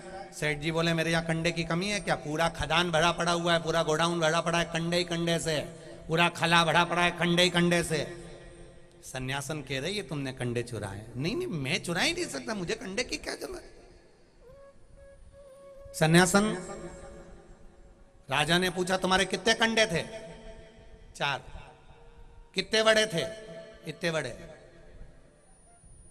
अपने कंडे को पहचान जाओगी? हाउ। अब सेठ जी भी इतना चतुर था, उसने सन्यासन जितने बड़े कंडे बनाती थी उसने उतने ही बड़े कंडे बनवाकर पूरा खला भर रखा था। अब 4 कंडे सन्यासन पहचाने तो पहचाने कैसे? राजा ने कहा चलो सेठ जी गाड़ी में भरकर पूरे कंडे लेकर राजभवन में आइए, सन्यासन कंडे पहचान, तेरा कंडा कौन सा है? सन्यासन ने देखा कंडे पहचान में नहीं आ रहे, एक जैसे कंडे लग रहे थे। सन्यासन को लगा मैं कंडा बनाती थी गोबर का तो भजन गाती थी। सन्यासन ने एक एक कंडे को कान से लगाया, फेंकती जाए, कान से लगाया, फेंकती जाए, कान से लगाया, उठाकर इधर रख लिया, फिर फेंका, फिर फेंका। 4 कंडे सन्यासन ने उठाकर बाजू में रख लिए। राजा ने पूछा तुमने अपने कंडे पहचान लिए? आओ ये रखे 4 कंडे, तुम कैसे कह सकती हो कि 4 कंडे तुम्हारे हैं? सन्यासन ने कहा मैं कंडे बनाते बनाते भजन करती थी, मेरे कंडे में भी राम नाम और कृष्ण नाम की आवाज आ रही है, आप सुन सकते हो। कंडा राजा के हाथ में आया और राजा ने कंडे को जब कान से लगाया तो उसमें आवाज आ रही थी विठ्ठल पांडुरंगा विठ्ठल, पांडुरंगा विठ्ठल, श्री हरि विठ्ठल, विठ्ठल विठ्ठल, नारायण नारायण। कंडे में से आवाज आ रही थी। राजा ने उस सन्यासन के चरण पकड़ लिए, तेरी भक्ति बड़ी अविरल है, जो कंडे में भी राम नाम और कृष्ण नाम की आवाज आ जाए। वो भक्ति कितनी प्रबल हो, वो भजन कितना प्रबल होगा। हल चलाओ भजन करते हुए, बीज बो भजन करते हुए।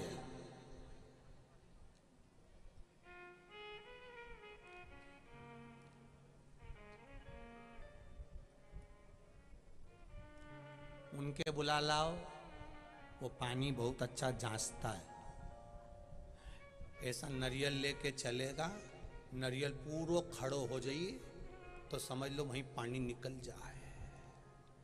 उनके बुला लाओ। 2 डंडी लेके चले, डंडी यूं घूमने लगे, पानी निकली जाए। अब जो नारियल लेके चला तुमने उस पे विश्वास करा, पर उस परमात्मा पर विश्वास नहीं करा। छोरी कह रही है कि पिताजी शंकर का नाम लो, नर्मदा और गंगा को पुकारो, और नर्मदा और गंगा से कहना, हे गंगा मैया तेरे शिवालय पर शंकर जी के मंदिर में 1 लोटा पानी रोज चढ़ाया है, अगर मैंने 1 लोटा पानी रोज चढ़ाया है तो जहां नारियल फोड़ू वहीं से गंगा प्रकट हो जाए। तो जहां लगाओगे वहां से गंगा प्रकट हो जाए, जहां लगाओगे वहां से गंगा प्रकट।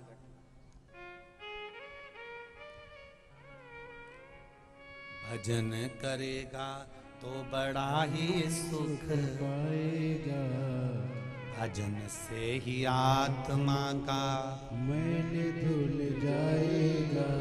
अरे मुक्ति का कोई तू जतन कर ले रोज थोड़ा थोड़ा प्रभु शिव का का भजन कर ले।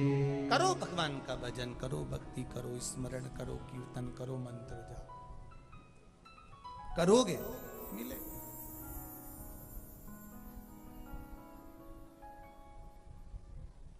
चंचुला देवी इस जन्म में भजन नहीं कर पाई थी, पर पूर्व के भजन का सुख था इसलिए काशी में चली गई।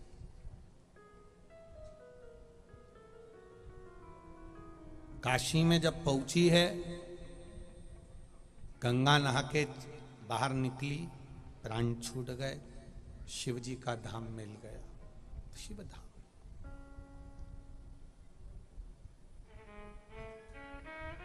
कोई पुण्य था चंचुला देवी का, इसलिए काशी में पहुंच गई। अगर पुण्य नहीं होता तो काशी में नहीं पहुंच पाती। कुछ पुण्य था चंचुला देवी का पूर्व का, इसलिए काशी में पहुंची और शिव धाम पहुंच गई। कुछ पुण्य था आप लोगों का, जो शिव महापुराण की कथा वापिस देपालपुर में पहुंच गई। कुछ पुण्य था, नहीं तो ये कैलाश पटेल जी तो बिचौली मर्दाना वाले। ये कथा वहां बिचौली मर्दाना में भी हो सकती थी, बोलो हो सकती थी कि नहीं हो सकती थी? बिचौली मर्दाना में भी ये कथा हो सकती थी। पर आप लोगों को धन्यवाद देना चाहिए कैलाश पटेल जी को कि धन्य है साहब, आप भगवान नारायण की इस भूमि पर शिव महापुराण की कथा को दूसरी बार लेकर आ गए। ये भगवान की कृपा है, साधुता। धन्यवाद दो, धन्यवाद है। भजन में चित्त लगा, कोई कुछ कहेगा, कोई कुछ कहेगा, कोई कुछ कहेगा, कोई कुछ कहेगा। कथा का दूसरा दिन हो जाएगा, 5 दिन बचेंगे, धीरे धीरे निकल जाएंगे, कथा अपनी जगह चली जाएगी, तुम अपनी जगह चले जाओगे। लोग निंदा करने वाले तुम्हें रोकते रह जाएंगे। क्या करोगे जाके? गर्मी पड़ रही है, बहुत दूर गाड़ी रुक रही है, क्या करोगे जाके? क्या करोगे जाके? लोग तुम्हें भड़काएंगे, शिव तत्व तक जाने नहीं देंगे। समझ लेना, ना जाने कौन से पाप मेरे सामने आकर खड़े हो गए, इसलिए मैं एक दिन कथा में नहीं जा पाई। ना जाने कौन सा पाप था मेरा, इतना प्रबल हो गया कि मैं भजन नहीं कर पाई। निंदा में लग गई, अपशब्द कहने लगे, आड़ा टेढ़ा कहने लगे। ये कौन सा पाप मेरा प्रबल हो गया जो मैं अपशब्दों में लग गया?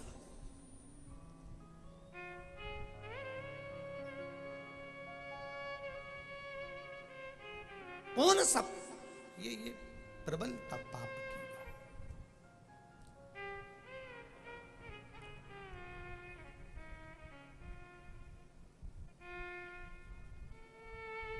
पुण्यता के भावों में भगवान की कथा का रस तत्व ग्रहण करें।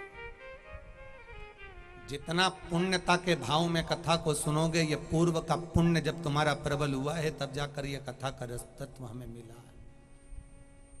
कितने जन्म लेते हैं, कितने मर जाते हैं, कितने आते हैं और कितने चले जाते हैं। कोई राम जपा नहीं जपा, कोई मरा, अपने ये सब जाना है। भजन नहीं करोगे तो भी मरोगे, और भजन करोगे तो भी मरोगे। गुलाब जामुन खाओगे तो भी मरोगे, नहीं खाओगे तो भी मरोगे। मासी के यहाँ शादी में जाओगे तो भी मरोगे, नहीं जाओगे तो भी मरोगे। मरना तो है। उसमें कहीं कोई तुमसे आके कह दे कि नहीं तुम नहीं मरोगे तो ऐसा कहीं का मिल जाए कि मैं तुम्हें मरने नहीं दूंगा, तो ऐसा कहीं का मिल जाए। तो राजा परीक्षित को 7 दिन मिले थे। श्रीमद् भागवत कथा में लिखा, राजा परीक्षित को 7 दिन मिले थे। 350 ऋषि मिले राजा परीक्षित को। कोई ने कहा हमारे पास बैठ, हम मरने नहीं देंगे। कोई ने कहा हमारे पास बैठ, हम मरने नहीं देंगे।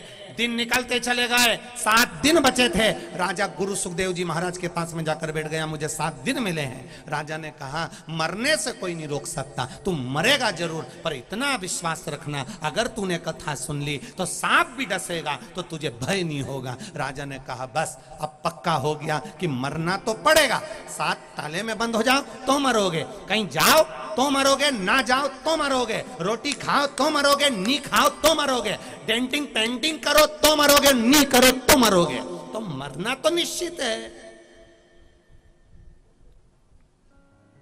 तो फिर भूखा प्यासा काहे को मारो रे? भजन करते हुए, स्मरण करते हुए, स्माइल देते हुए, खुश रहते हुए राजा परीक्षित ने 7 दिन शिव पुराण की कथा सुनी और मन में आ गया कि मरना तो है। कथा सुन लो, रोम रोम में अगर भगवान समा गया, सांप डसेगा, उसका काम है डसने का। काल आएगा, उठाएगा, उसका काम है आने का। अपन अपने भजन में लीन रहो, तैयारी पूरी रखो। लिफाफे में 500 का नोट धर के रखो। जैसे ही किसी की शादी हो, लिफाफा उठाओ और तुरंत चले जाओ। नहीं तो एट ए टाइम पे टेप ढूंढो, लिफाफा ढूंढो, 500 रुपया ढूंढो, उनमें भरो, फिर लीड से नाम लिखो। इससे अच्छा पहले ही छपाया कर लो। कभी भी आए मौका उठाया चल दिए, कभी भी आया मौका उठाया चल दिए। भजन इतना कर लो, स्मरण इतना कर लो, कीर्तन इतना कर लो, मंत्र जाप इतना कर लो कि ये भरा रहे। परमात्मा कभी भी उठा कर ले जाए, अंदर शिव भरा होगा तो नरक नहीं भोगना पड़ेगा, कैलाश धाम पहुंच जाओ, उठाए ले जाए वो।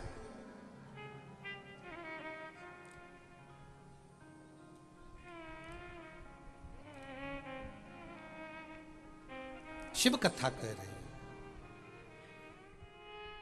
बिंदु प्रेत योनि में पड़ गया। ब्रह्मा जी ने भगवान शिव को जानने के लिए पर्वत का घर्षण किया। भगवान शिवलिंग के रूप में प्रकट हुए। भगवान शंकर ने ब्रह्मा जी के सिर को कटवाया, क्योंकि उसमें अहम भर गया था, अहंकार भर गया।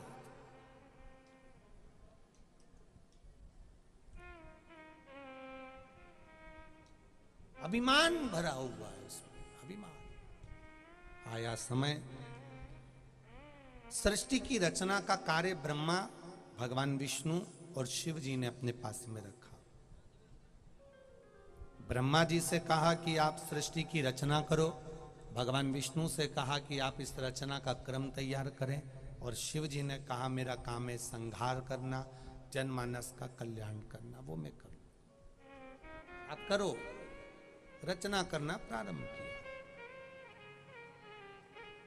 अब सबसे पहले शिव जी ने अपना अर्धनारीश्वर स्वरूप का दर्शन दिया।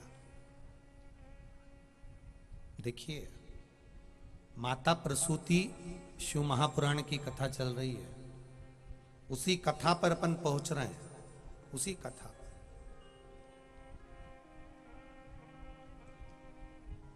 ब्रह्मा जी ने सृष्टि की रचना करी। शिव जी से पूछा कि मैं सृष्टि तो बना दूंगा, पर इस सृष्टि का निर्माण कैसे करना है? शंकर भगवान ने कहा कि आधे पुरुष बना दो, आधे स्त्री बना दो। अब इनको लगा कि एक ही शरीर में आधा पुरुष आधा स्त्री बनाना है, तो इन्होंने आधा पुरुष आधा स्त्री बनाने के चक्कर में किन्नर को उत्पन्न कर दिया। पूरी पृथ्वी पर सबसे ज्यादा मात्रा में थे तो किन्नर ही किन्नर थे। ना पुरुष था ना स्त्री थी। पूरे ब्रह्मांड में ना पुरुष ना स्त्री, केवल किन्नर।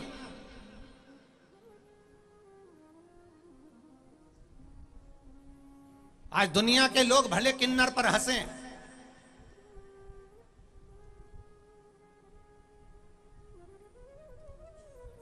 आज दुनिया के लोग भले किन्नर पर आक्षेप लगाएं, उंगलियां उठाएं, राड़ा टेढ़ा बोले, परशु महापुराण की कथा में वर्णन आता है कि ब्रह्मा जी ने सबसे पहले किन्नर की सृष्टि बनाई थी, इसलिए इस पृथ्वी पर सबसे पहला हक किन्नरों का होता है। हमारे शुभ कार्य में वो आते हैं, अपना थोड़ा सा हिस्सा लेकर चले जाते हैं और अपना आशीर्वाद हमारे घर के बच्चों को देकर चले जाते हैं। असली किन्नर किसी को लूटता नहीं है, असली किन्नर किसी को गाली बकता नहीं है, असली किन्नर किसी के यहां डाका डालता नहीं है, असली किन्नर आपके पर्स से रुपया निकालता नहीं है। असली किन्नर तो वो होता है जो भगवान के भजन में डूबता हुआ आपके दरवाजे पर नाचने भजन करने आ जाता है। थोड़ी सी देर आपका गुणगान करेगा, थोड़ा सा उसमें भिक्षा में लेगा, जो मिल गया राम नाम कृष्ण नाम करता हुआ अपने आश्रम में वापिस चले जाता है। आज कई लोगों ने किन्नरों को भी बदनाम कर कर रखा है। रोडों पर कहीं उपद्रव मचाना, कहीं आड़ा टेढ़ा कहना, अपशब्द कहना, कहीं गाड़ी रोकना, कहीं ट्रेनों में चढ़ना, ये सब असली किन्नर नहीं करते। वो अपने मठ में रहना, अपने आनंद में रहना, अपने भजन में रहना।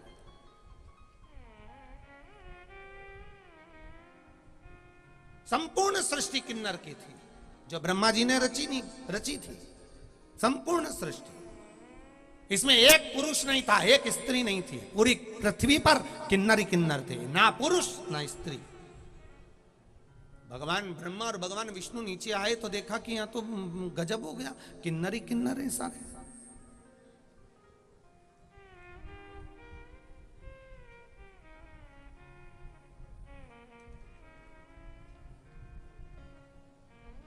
नारायण भगवान को हंसी आ गई, कह दिया शंकर भगवान ने, तुम किन्नर पर हंसे हो।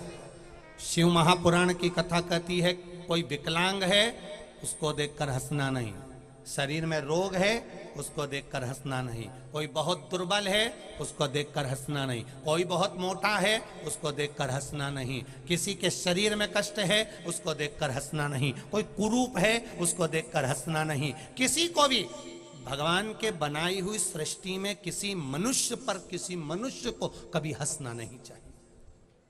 क्यों?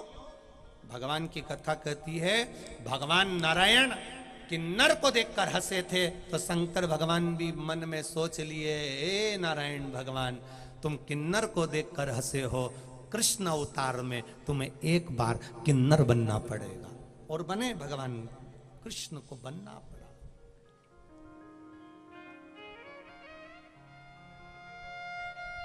ये कथा आपको पहले भी सुना चुके हैं, सुनी है ना सबने, पूर्व में सुना चुके हैं। भगवान कृष्ण को भी किन्नर बनना पड़ा एक बार।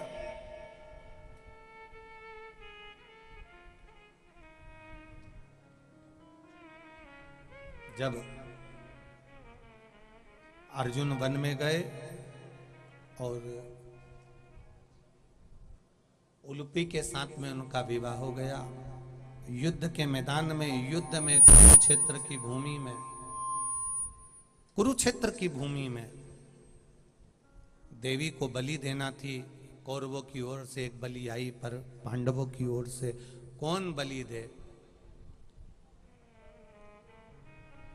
रावण को बुलाया। रावण की बलि देवे तो उसने कहा मैं बिना विवाह के नहीं मरना चाहता, क्योंकि कुंवारा अगर कोई मर जाता है बिना शादी के, अगर कोई मर जाता है बिना विवाह के, अगर कोई मर गया तो ना तो उसको तर्पण मिलता है, ना तिलांजलि मिलती है, ना उसका भोजन मिलता है, ना उसको कुछ प्राप्त होता है। कुंवारी अवस्था में मर गया तो इसको ना तर्पण मिलेगा, ना तिलांजलि मिलेगी, ना भोजन मिलेगा, ना अन्न भाग मिलेगा, ना कुछ मिलेगा। कुंवारे का तो पिंड भी बड़ी मुश्किल से प्राप्त होता है।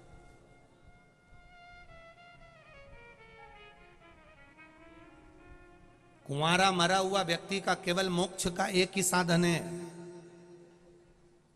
गर्भ में कोई बच्चा 6 महीने से लेकर कुंवारी अवस्था तक 14 साल, 15 साल, 16 साल, 20 साल, 21 साल, 22 साल, 23 साल, 24 साल, 25 साल, 30 साल, कुंवारी अवस्था में अगर कोई मर गया, बेटा बेटी, गर्भ के 4 महीने से लेकर 20, 25, 30 साल तक भी अगर कोई कुंवारी अवस्था में मरा है, उसको कोई पिंडदान कर दे, तर्पण कर दे, तिलांजलि कर दे, ब्राह्मण को भोजन करा दे, कितना भी दान दे दे, उसकी मुक्ति नहीं होती। उसकी मुक्ति का केवल एक साधन है, वो है शिव महापुराण की कथा। जब सुनकर कोई व्यक्ति निकल कर जाता है